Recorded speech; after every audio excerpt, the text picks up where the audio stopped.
There's something really special about the exponential curve that you have to understand.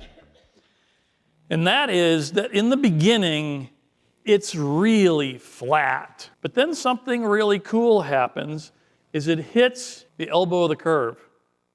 And all of a sudden, it just comes at you like a freight train. We're about to topple a whole series of dominoes that have plagued humankind since the beginning of time.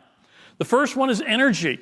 It's foundational to anything we want to build or create. Once we have the energy problem solved, the next problem we want to solve is water. Dean Kamen has invented a thing called the slingshot that can decontaminate 1,000 liters a day from anything wet. You take one end of the hose, you stick it in anything wet. Mud, a swamp, salt water, doesn't matter what you stick it in as long as it's wet. Out the other side comes 1,000 liters a day at less than 2 cents a liter. Now we can solve the food problem. How do we feed the rest of the world? We need to move to aeroponics, where we grow things in air. Use 80% less land, 90% less water, no pesticides, and you have zero transportation costs. Your average food that you buy today travels 1,500 miles to your table. With a vertical farm, it'd be just down the road, bringing a whole new meaning to fast food. Literacy is rising all across the world at an exponential rate. Global poverty is dropping at a very rapid rate. And what that means is that freedom should be on the rise, as we saw in the Arab Spring. Information, education, institutional transparency are all essential for freedom to reign. Starving, thirsty, sick people don't worry about freedom. As we start to bring them clean water and food and sanitation, they can start thinking about things like freedom. Medicine, healthcare. IBM's Watson can diagnose any disease virtually from anywhere on the planet with a cell phone. We're manufacturing tissues for skin, bone, heart, and vascular system. Software has eaten the world. Cameras, flashlights, maps, books, CDs. They're all not physical things anymore.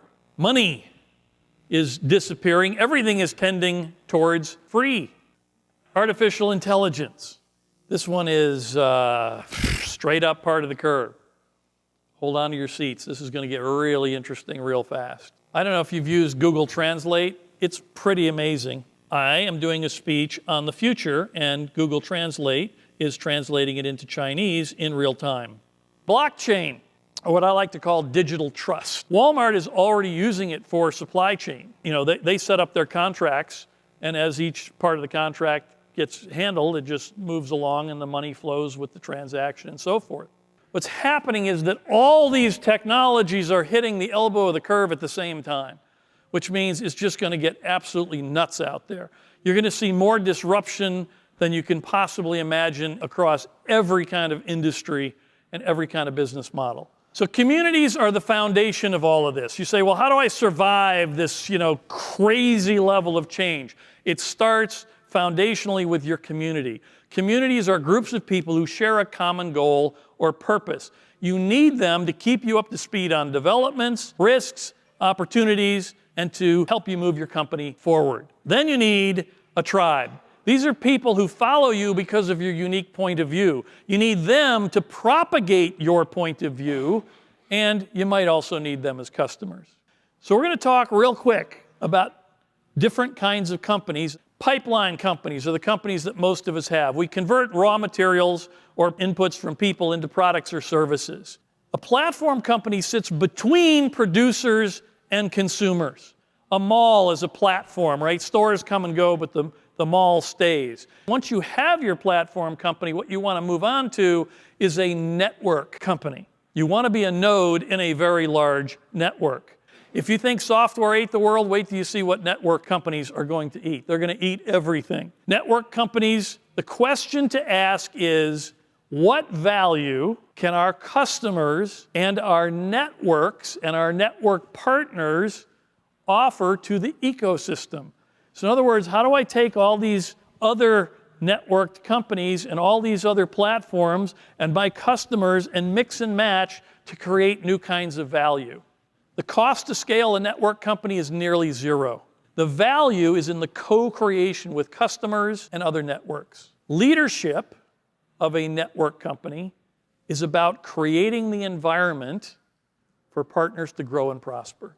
And you have to embrace the unexpected. Your partners and in the network and your customers are going to bring you all kinds of crazy ideas, and your goal is to go, cool, how do we integrate?